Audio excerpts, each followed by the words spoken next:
So we've had to adjust the, due to technological issues, we could not use this projector. So that's why things are the way they are. If we open up the windows, and it won't show very well. So my apologies for it being a bit different than what we normally do, but we had to adjust to the circumstances. So today I'm going to talk about some research that I've been doing regarding Hmong people in Thailand for the last over 10 years now. When I came to the University of Wisconsin in 2010, and I was thinking about doing research on Hmong in Southeast Asia, my first thought was to do research on Hmong in Laos, where I lived for 15 years and where I've done a lot of work in the past. However, I felt that a lot of the people that do Hmong studies in the United States know quite a bit about the history of the Hmong from Laos, and less so about the history of the Hmong in Thailand. And it is a very different history. And whereas many of the Hmong in Laos sided with the Americans and with the CIA, in Thailand, most of the Hmong were aligned with the Communist Party of Thailand. So a totally different kind of political trajectory. However, there were also some Hmong and other upland ethnic minorities that sided with the government and fought against the Communist Party of Thailand. And actually, I have a new book out from last year, published by Lotus Press, that is related specifically to that, to the to the Volunteer Hill Tribe Militias. And I'm going to talk about that today, but in order to understand that group, we need to go through the history of the Communist Party of Thailand and the Hmong in order to understand the role of the Volunteer Hill Tribe Militia. So that's what I'll be doing today. I'll go through first the involvement of the Hmong in the Communist Party of Thailand, and then we'll shift over to the Volunteer Hill Tribe Militias and Hmong involvement in them, and we'll hopefully get a picture of the two sides of this conflict and what it means in relation to the sort of history of Hmong people in Thailand and their present identities and understandings. And one thing I'll give my kind of thesis right now, which will become more evident near the end of the presentation, and that is that despite being on the polar opposites from a kind of political perspective, one group of Hmong being with the Communist Party of Thailand and the other group being against the Communist Party of Thailand, I will argue that ultimately both sides, in both groups, actually had a very similar goal. Their goal was to become recognized as Thai citizens, to become acknowledged as legitimate people within Thailand, and to prevent the type of marginalization that they faced there for a very long time. But they took very different paths towards trying to achieve that goal. And that's what I'll be talking about today. Okay, we'll get started now.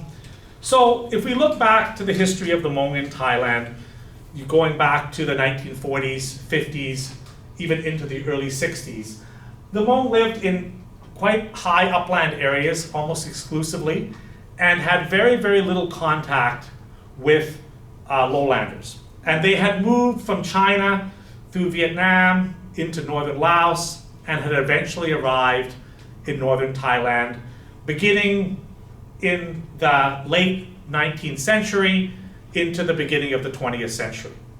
And many of the Hmong that came to Thailand were those that actually didn't want to stay in Laos because they didn't want to live under the French.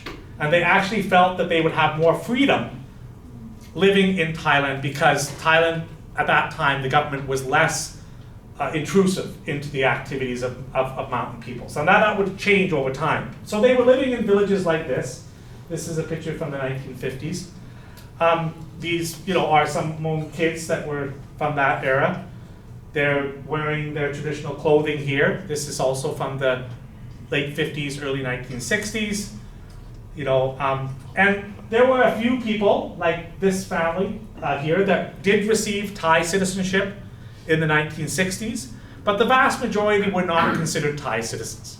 And this was one of the major issues that would cause them to become part of both the Communist Party of Thailand and the Volunteer Hill Tribe Militias, and I'll explain more about that as we move along. Now, typically, they had very little contact. They didn't speak Thai for the most part. They would typically only come down to the lowlands about once a year, and not all of them would come down. Usually it would just be a group of men that would come down with horses. And the only thing that they really wanted from the lowlands at that time was salt. Salt was the one thing that they could not produce in the uplands. And so they would bring their horses down, they would trade sometimes opium, other forest products to get salt, and then they would go back to the uplands, and everything else they were basically self-sufficient in, apart from that. So let me talk a little bit about the very first Hmong to join the Communist Party of Thailand. His name was Jong Teng Wa, and this is a picture of him in his later years. And he was born in northern Thailand, in Chiang Rai Province, but his father had died at a very young age. And then when he was about 15 years old, his mother also died of illness. And then in 1957, he went to Laos from Chiang Khong District in Chiang Rai Province, where he had been living, in order to try to connect with General Vang Pao, because he was from the same clan. And of course, Hmong are a very clan-based society. He was from the Va clan, or the Vang clan, and he was told by relatives that he should go and find General Vang Pao, the most famous member of his clan. But, you know, he was only a 15-year-old guy. He didn't speak any Thai, he didn't speak Lao, he only spoke Hmong. He showed up there in northern Laos, in Sayabuli Province, and he never met General Vang Pao, never encountered his people, but he ended up in Hmong villages that were actually aligned with the Pathet Lao, with the Communist Lao. So rather than meeting the famous right-wing leader of the Hmong in Laos, he met with leaders of the Hmong that were aligned with the Pathet Lao. And there were some. So he was staying with them at that time, and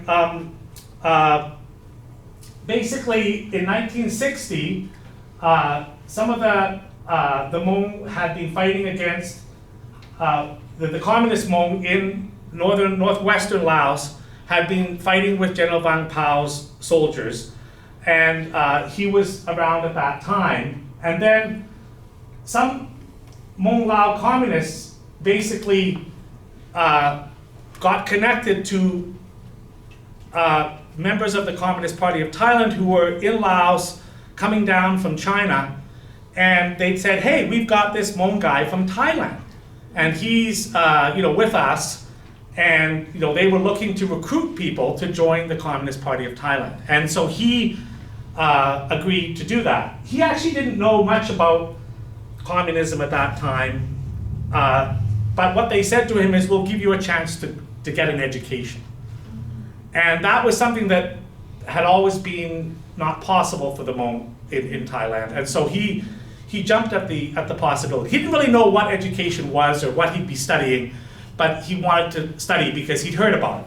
And so they sent him to northern Laos, to a place in Luang Ta called A30 or A30, which was a kind of base where they were teaching the Hmong from Thailand who were joining up with the Communist Party of Thailand. It was sort of a basic training kind of a camp, made with bamboo huts. It was a makeshift camp in the middle of the forest. And so he went there. He didn't know how to speak Thai when he showed up there.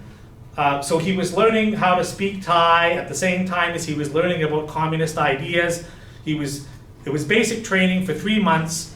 By the time he finished 3 months, he could begin to speak some Thai, but he didn't know a lot. So he went through training another time. And then after he'd been through the second time, other Hmong started to come from Thailand, and he became the translator for them. And he was the one who was helping them out. And then later on, for 1.5 years, he went to Beijing. He was in Murangla, which is in southern China, for 1.5 years. And then he spent 6 months in Beijing, getting political training. And then he returned to Thailand. He was the first to go to China with under the Communist Party of Thailand. And finally, he got back to Thailand in 1962. And he went down to different Hmong villages in northern Thailand and started to help to recruit other Hmong to join the Communist Party of Thailand and go for training like he had in A30. So basically, he was one of the sort of founding members. There's a picture of him. He took on the political name of Sahai Kam, was his name in the forest, and he became one of the leaders, the first leader of the Hmong in the Communist Party of Thailand. Now, there were other Hmong who were in Laos who were having a significant influence on what was happening. And the most important of those were Shuanu Shong, who was a member of the Pathet Lao, and they set up a Pathet Lao radio station in northwestern Laos, and it was in Hmong language. And they were broadcasting around broadly, and that also they could pick up that signal inside of Thailand, all the way to Dak Province, and throughout most of northern Thailand. And they were encouraging Hmong, both in Laos and in Thailand, to join up with the Communist Party of Thailand, and also to come to see Shuanu. And so some of the Hmong in Thailand were coming to Laos to meet Shuanu. He became a kind of a hero. It was the first time they'd ever had Hmong language radio, and they were really impressed with that. People in the mountains being able to hear radio in their own language was a hugely important thing at that time. And so many younger men, mainly teenagers, young adults, were going to see Shuanu, and he was encouraging them to go back to Thailand and join up with the Communist Party of Thailand, or go for training at A30. And so the Communist Party of Thailand was gradually growing up in the 1960s and early 70s. Now, initially, the Communist Party of Thailand did not want to have direct conflict with the Thai military. They wanted to build up their political base, and then eventually, when the time was right, they would enter into armed conflict. But they weren't ready to do that. But it didn't quite go the way they wanted it. Due to conflicts between some Hmong in Thung District at a place called Chompu Village, and some local people, lowlanders, and also people from the Border Patrol Police, they came into conflict with them, and their fighting began at the very first fighting began. It was the first fighting of all of northern Thailand. There had already been fighting in northeastern Thailand beginning in 1965, in August 1965. But in northern Thailand, fighting did not begin until May 1967. And May 8th was the first fighting that began at that time. And from there, after that fighting began, the Thai military got involved. They went into many of the villages in Chiang Rai Province and started to bomb them and burn them. And many of those Hmong people had never heard of communism. And the communists had only been active in some villages, and most of the villagers didn't know about them at all. But the military made a huge mistake, that they assumed that all the Hmong were communist. So they started to bomb them and burn their villages, and of course the Hmong had to run away from their communities. And there was only one group that was there to welcome them and to offer any assistance. And that was the Communist Party of Thailand. So basically, the military drove all these people into the CPT, inadvertently. And what happened next is that the CPT, as conflict increased, they wanted to start to set up these base areas in the high mountains, in places that were deep in the forest, in high mountains, where the government could not get to. And most of those areas were in areas that Hmong people had historically been living, in the high mountains, mostly along the border between Laos and Thailand. In Chiang Rai Province, what is now Phayao, in Nan Province, and then all the way down to Phetchabun and Phusang District. And I'll show you a map of that in a minute. So basically, on February 11th, 1968, fighting started in Nan Province, a little south of there, and then by November 6th, 1968, it had happened in Phusang District and Phetchabun Province farther south. So that whole area of Hmong down from the north down to Phusang District were involved in conflict. And most of these base areas, which were places that basically created a government within a state.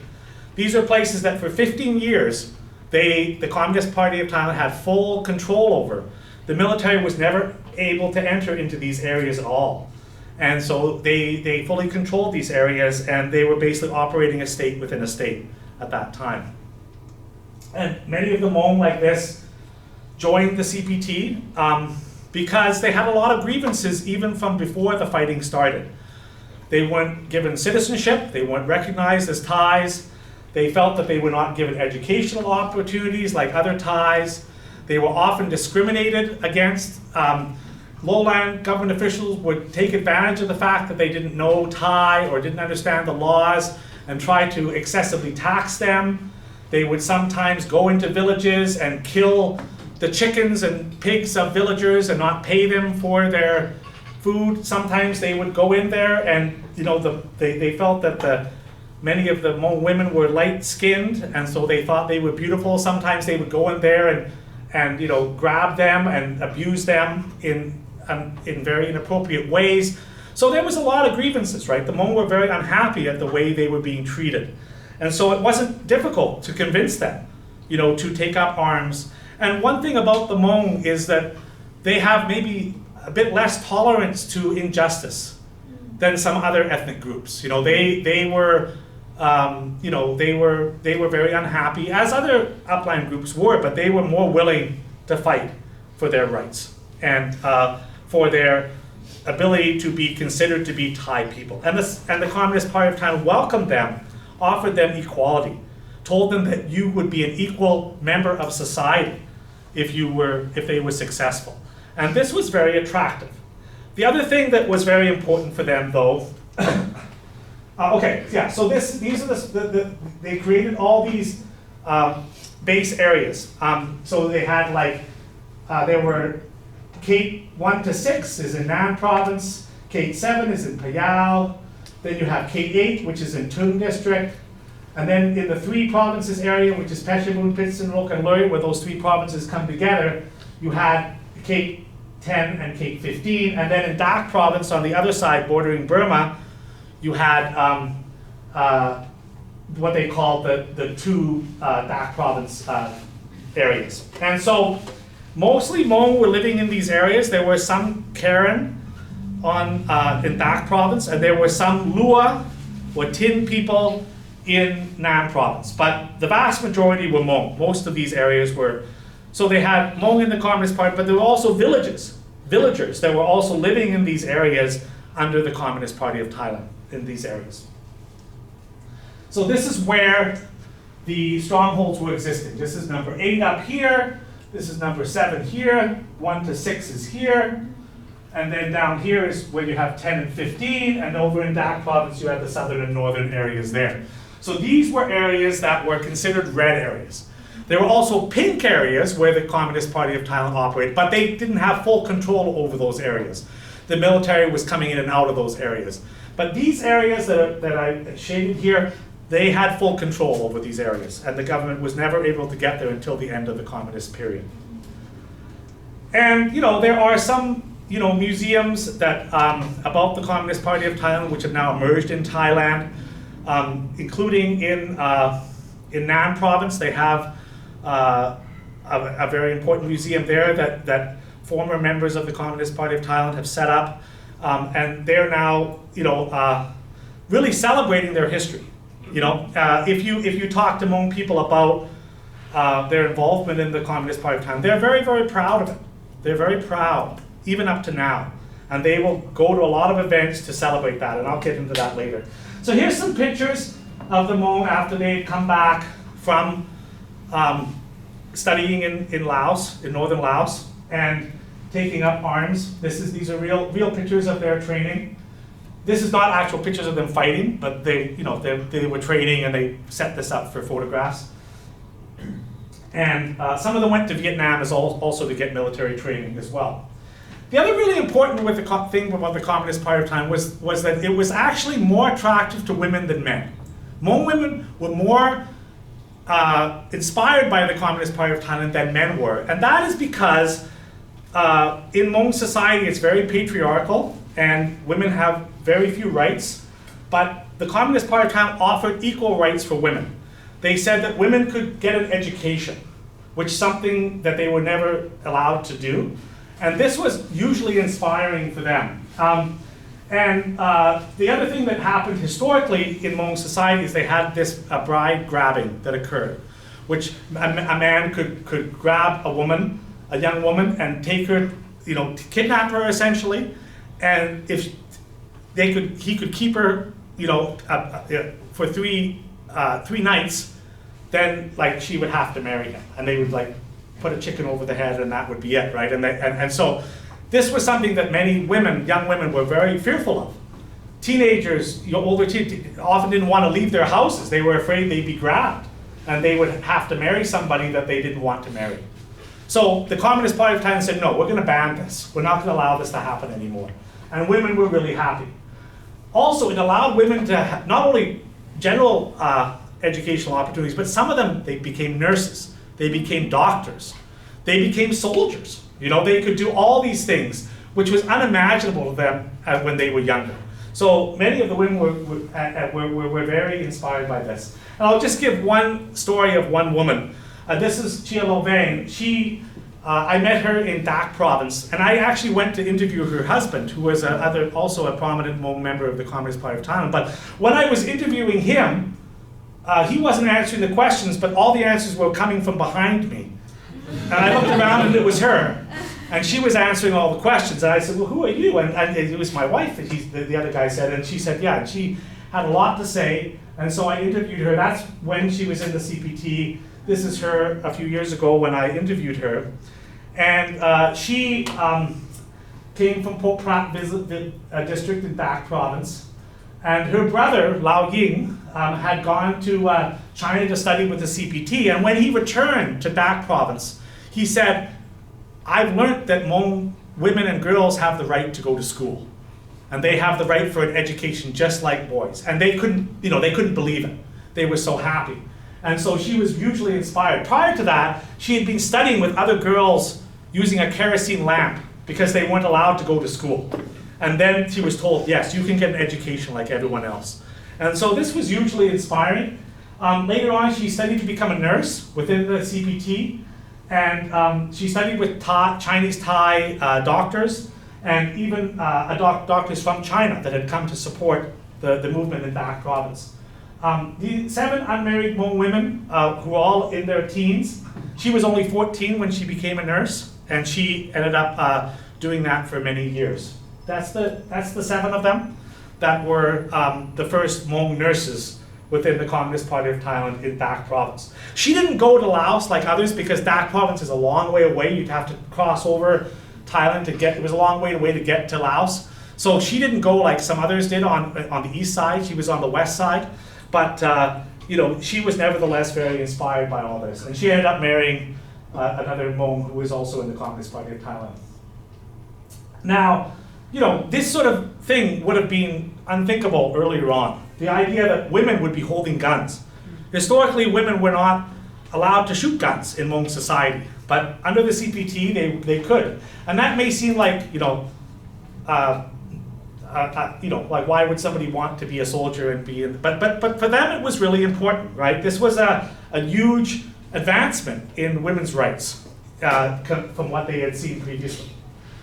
Now I'm going to take a shift. I'm going to take a shift from talking about the Communist Party of Thailand to talking about the Volunteer Hill Tribe Militias that were on the other side of the conflict. So when those base areas were being set up by the Communist Party of Thailand, the military was trying very hard to get as many upland peoples out of those areas as possible, because they were afraid they would be recruited into the CPT, or that they would support the CPT, provide food to them, other kinds of support. So they went up there and they forcibly resettled these people into the lowlands. They moved them down. Sometimes they gave them less than 24 hours notice. They had to leave their rice and their livestock and everything in the mountains, and they would forcibly move them down to the lowlands and put them into camps. So that they would keep them away from those who had already joined the Communist Party of Thailand. This included Hmong. but also people from other ethnic groups such as Eomian, and there were some Khmu people, there were some ethnic Lur people as well, and these people all were moved down, and they were living sort of in the lowlands areas adjacent to these base areas that the Communist Party of Thailand had established. And so you had the vast majority of those upland peoples, including Hmong, had joined the CPT, but a significant number were moved down and they were living in the lowlands and they were non-communist, right? And they didn't have citizenship and they didn't have land to do agriculture anymore. They were in a very difficult financial situation. They didn't have income. They couldn't continue their livelihoods and they were not prepared for lowland life. And they were having a really hard time with food security at that time. And they also were wanting to show they also wanted to be recognized as Thais. And most of them did not have Thai citizenship. In fact, almost all of them did not have Thai citizenship. So they couldn't join the Thai military because they did not have Thai citizenship. So what happened is that they established these, in late 1970, the Tahampon Rome, or the Red Berets there, they started establishing these military units made up of these upland peoples who did not have Thai citizenship. So they were special units of people without Thai citizenship that were established to fight against the communists. Basically fight against sometimes their own relatives, sometimes other people that had been in their own villages. And this was important for getting income, because they could then get a small salary, which they could use to support their families. But also they could demonstrate their loyalty to Thailand. They could fight for their citizenship. Not so different than the CPT was, the Hmong in the mountains were also fighting for their citizenship, but in the other side. So the first one was established in Chiang Khong District. That was number 11, Gong Loi. They called them Gong Loi number 11, or the 11th company. Then the second one was moving, just like the Communist Party of Thailand revolution has started in the north and moved to the south, these Volunteer Hill Tribe Militias had also started in the north and moved to the south. So first in Chiang Rai, in Chiang Khong. Second one was in Phayao, which is now Phayao. At that time it was actually still in Chiang Rai, but later Phayao was established in Phusang District. Then down in Paklang village in Baird District in Nan Province. In Chang, also in Nan Province. And then the last two were established in Phetchabun Province, one in Khek Noi and one in Lao Lur village in Phetchabun. So all of these had some Hmong in them, but only the two at the end there in Khek Noi and Lao Lur were 100% Hmong, and in the other ones they were mixed Hmong with other ethnic groups, because that's the nature of the population that would be moved from the mountains at that time. So this is where they were located: Chiang Khong, Phusang, Tung Chang, Paklang, and then down in Khek Noi and Lao Lur. And so these are all adjacent to these stronghold areas, these base areas that the Communist Party of Thailand had established. And so they played various roles. They were sometimes guides for the Thai military. Sometimes they would play roles of guarding their communities from communist infiltration. They did lots of different things depending on what was needed. Sometimes they would help direct artillery fire into the communist areas by going up into the mountains, because basically the Thai military, regular Thai military, did not have experience with guerrilla warfare at that time. They did very poorly in the mountains. They would tend to go along the main roads or main paths in sort of, like walking in lines and things like this. And the Communist Party people had studied about guerrilla warfare. And so they would send out small groups, often just 3 people. And basically, I've heard in a number of cases that 3 members of the Communist Party of Thailand could take on 100 members of the Thai military and beat them badly. Basically, they would shoot them from the forest, from the mountains. The Thais wouldn't even know where the bullets were coming from. They would freak out, they'd start shooting, in the air, sometimes they'd even shoot each other. And then quickly the Communist Party of Thailand would move away after they inflicted some damage. And they wouldn't even see them. I mean, it was terrifying for them, for the Thai military. Most of them were lowlanders, drafted into the military with no experience in the uplands.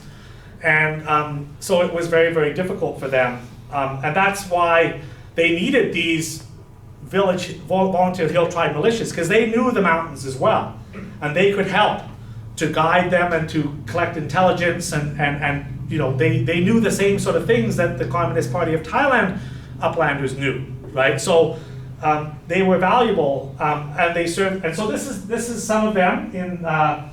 This is company number 12 in Phusang, and these was a grouping of a mixture. You wouldn't know what ethnic groups they're from, but some of them are Hmong, some of them are Eomian or Yao, some of them are Khmu and Le, all kind of mixed together there. And that was in Phusang. This is also company 12. They were sent for training themselves, sometimes in Lampang. And then they also got the women involved there as well. So here's a picture of a woman in the volunteer. So the women were also getting rights to be part of the military. You know, and this was the only opportunity for them to show their loyalty to Thailand was through joining up a militia like this. This is company 21. These are all women, actually. You may not be able to see that from there, but you know, getting training. These are the PETASA, so the volunteer women nurses or the volunteer medics, basically medics, that were in the Volunteer Hill Tribe Militias. Each company of 100 or so soldiers would have their medic unit. Often they were women that were involved in that.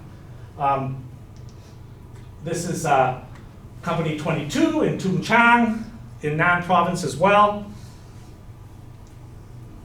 These are Hmong in company 22. And this is one of the squad leaders. He was actually a Khmu guy in company 22. So it was a mixture of ethnic groups there.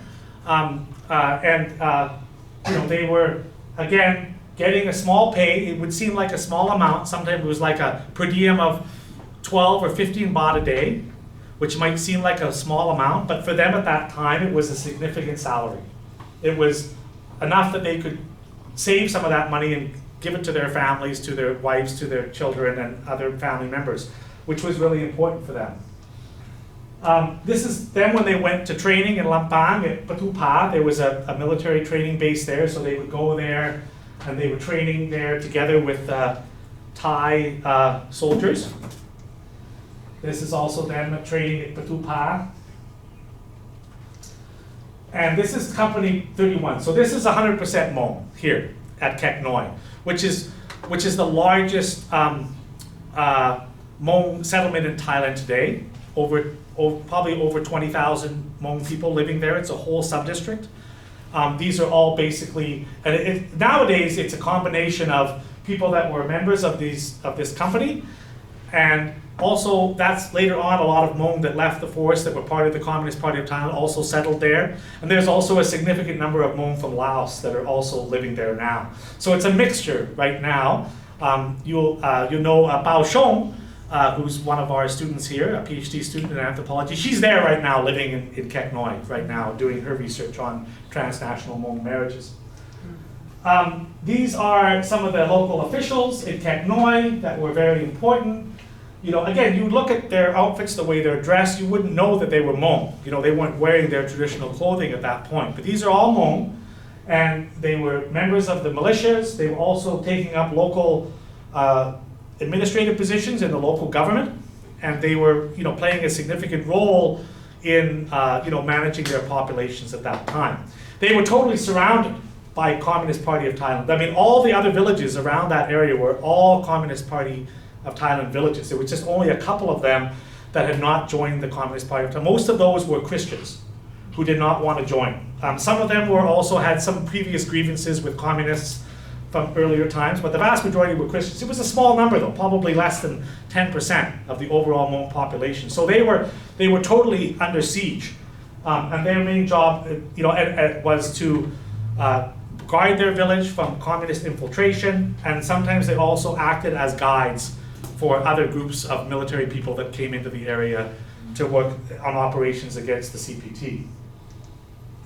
And this is probably the most interesting company of them all. It was located in a remote area, and it was totally surrounded by the CPT.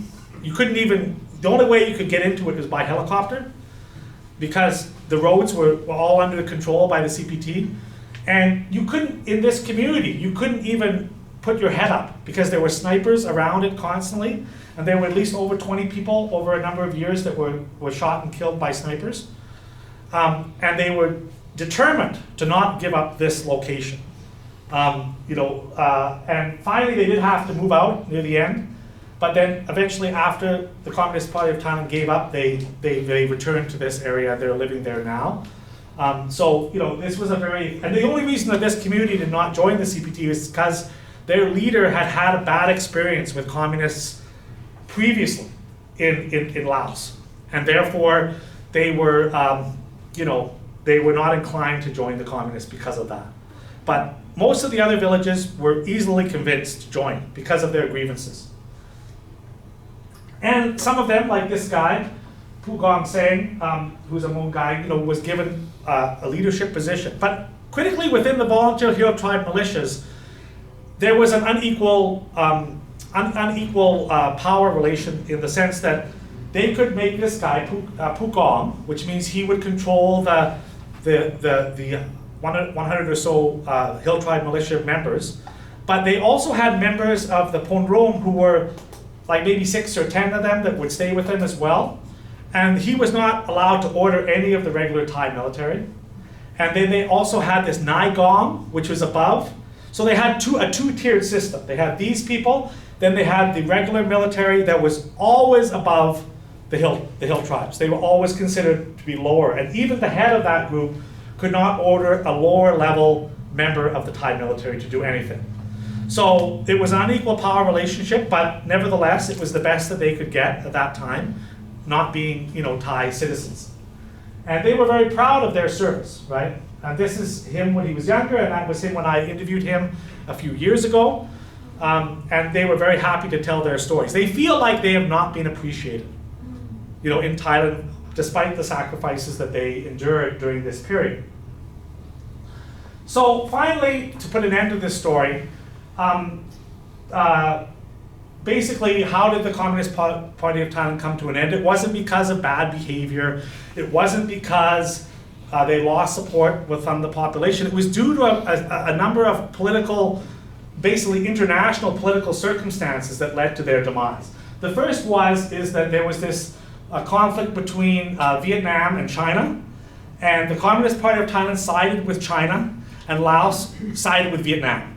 And once that division had occurred, the sort of Sino-Soviet split was part of that.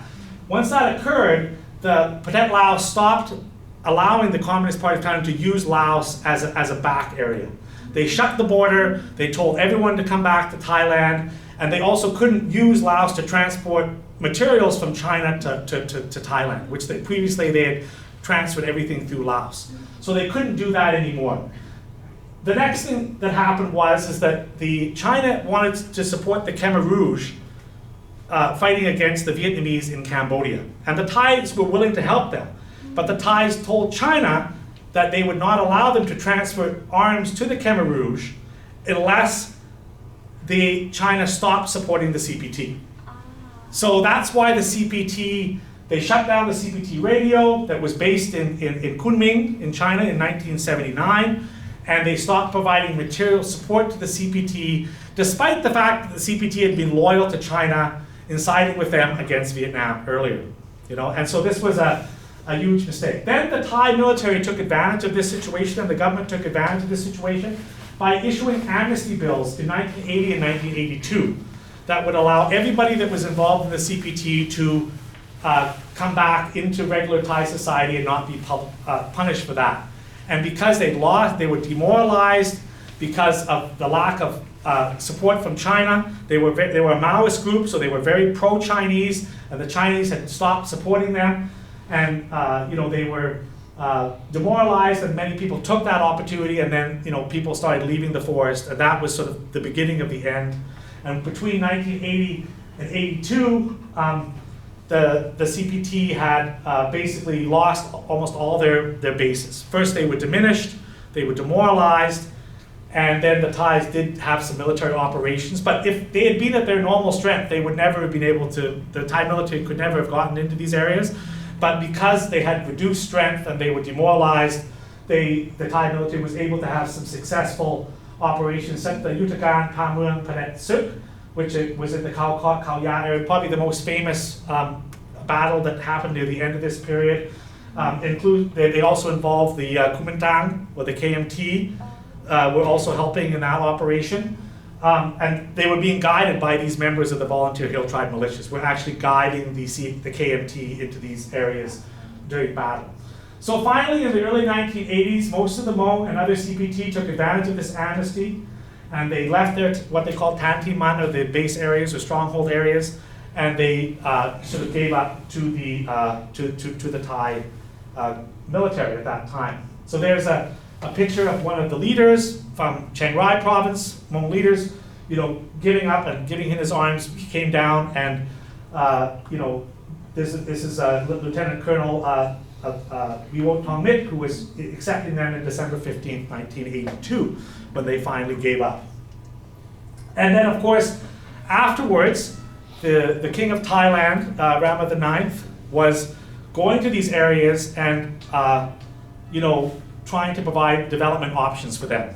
And I will say that it's an amazing thing, because the former Hmong in the Communist Party of Thailand and in the Volunteer Hill Tribe Militia both have huge respect for Rama IX. They believe that if it hadn't been for Rama IX, the Thai military would have taken revenge. But they did not take revenge because he insisted that not happen. And this is 1987, when not long after they'd given up, only 5 years, and he's visiting the villages of these former communist leaders, which was a considerable risk, and he was doing this. So up to now, both sides, it's amazing for former communists to be so positive about a Thai king, but but it's because of the support they received from him at that time. And nowadays, they don't call themselves CPT, they call themselves Puluang Patana Shat Thai. They've changed their name. That means the people who are joining in the development of the Thai nation. And this is them in their CPT uniforms with, you may know, General Chavalet Yongchayut, the former head of the Thai military, who became a great patron and supporter of he was one of the architects of the amnesty that occurred in 1980 and 82. And he's pretty old now, I don't think he goes anymore, but he used to go to their events very often. And here he is, the head of the Thai military, wearing a CPT hat. Okay, and that was his great enemies earlier on. So this is, and if you ask Hmong people, you spent 15 years in the forest. In the end, you didn't win. Aren't you sorry about wasting your time for so many years? And they will say, no, we won. Because before we went, they treated us very poorly in Thailand. But afterwards, they respected us. And they didn't dare. When they came out of the forest, they quickly gave them all citizenship. Hmong are one of the only groups in northern Thailand now that almost all of them have citizenship. Even other ethnic groups that were not with the CPT do not have the same type of citizenship. And they're treated with respect. They all have schools, they were all given development, and they believe, right or wrong, the narrative that they've constructed is that this is because of our sacrifice. We have created a better future for our children. And we were victorious. We maybe didn't turn Thailand into a communist country, but we provided the pathway for our children to have a better life. So the final thing that I'll mention is that beginning in the late 2000s, many CPT members were given each 225,000 baht. Because as part of the original amnesty, they were supposed to be given 15 rai of land plus a house as part of the amnesty agreement. But many of them never received that. And initially they dared not ask for it. They were just happy to not having revenge taken against them. But when, after the coup that occurred in 2006, the new Prime Minister, General Suryot, who's now the head of the Privy Council in Thailand, his father, this is an amazing thing, his father was the military head of the CPT. So it's like one of those soap like those soap operas, right? Where the son is the head of the military, coup government, and his father was the military head of the CPT, all the CPT. And so he had decided to go back and resolve these outstanding amnesty issues. The former CPT said this is our opportunity because he had gone to visit his father just before his father died in China. And his father said to him on his deathbed, reportedly, I haven't been able to interview him because it's hard to get an interview with the chair of the Privy Council in Thailand nowadays. but he apparently, by all accounts, his father said to him, please look after my friends. And he meant by that those that had been in the CPT. So he had done this, and so they didn't have enough land in Thailand to give everyone 15 rai of land. So they decided to give them this money instead, 225,000 baht, which is a significant amount of money per person, right? It's not enough to buy 15 rai of land, but it's still a significant amount. Now, what this happened is it prompted these former Village Hill Tribe Militia people to say, hey, wait a minute. We were the ones fighting for the Thai government, and now you're giving the money to our enemies? The ones that were against the Thai government, and we're getting nothing out of this? And it caused them to come together and create a grouping of their own. Previously, they hadn't really organized a veterans group, but they organized themselves and they started to advocate and say, hey, wait a minute. If you're giving them this 225, why aren't we getting that? And up to now, this is an unresolved issue. I was in Thailand, and just in July, the military was visiting these former veterans to ask them what they wanted. So it's not being totally resolved, but there's some hope that they will get some kind of compensation and get some greater recognition of their own contributions to the Cold War politics that occurred at that time, or military struggles that occurred at that time. And this is them in a parade, and now they're not wearing uniforms in this parade. They're all wearing their traditional Hmong outfits. But they're asserting their claim to be legitimate veterans in Thailand and wanting to be recognized by the Thai military and the government more generally. So in conclusion, we can say that in the 1960s, many Hmong joined the CPT due to grievances related to discrimination and a lack of public services and citizenship. In 1967, fighting started, and by 1969, many CPT strongholds had been established in Hmong mountainous areas in northern Thailand. Upland ethnic minorities resettled by the Thai military joined the Village Hill Tribe Militias, actually Volunteer Hill Tribe Militias, to help combat the communist threat. Between 1980 and 82, most Hmong took advantage of a government amnesty to leave the forest, and by 1983, they had abolished, or they stopped the Volunteer Hill Tribe Militias because there was no longer a communist threat. So they dissolved those.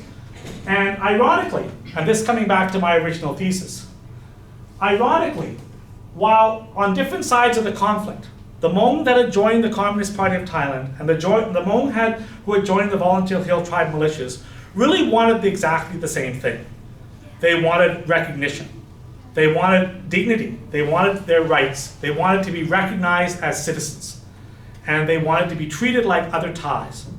Because previously they had been people that were essentially stateless within the country. And it's ironic, right, that they were on the two sides. Sometimes they were even fighting against each other, against relatives. But really what they wanted was the same thing. And at the end of the day, both have done pretty well for themselves, relatively speaking. Things are much better than they were. Is there still discrimination against Hmong in Thailand? Absolutely. It's not stopped entirely, but it's much better than it was. And the situation is improving, and Hmong now have more education, and they're doing a lot of different things, and things are better than they were. So this is the book that came out last year that deals with the Volunteer Hill Tribe Militias. The bigger book that I'm working on, I will work on eventually, is the one that relates to the Hmong and the Communist Party of Thailand, because I've done 200 or 300 interviews on that topic. This is kind of less, but I did this first because it was already done. The other one I need a bit more time to complete it. But this has now come out, and I wanted this to publish it in Thailand so that it would be available at a cheap price to people in the movement who are still trying to gain recognition and compensation for their sacrifices over this period. So thank you very much. I welcome any questions or comments that you might have. Maybe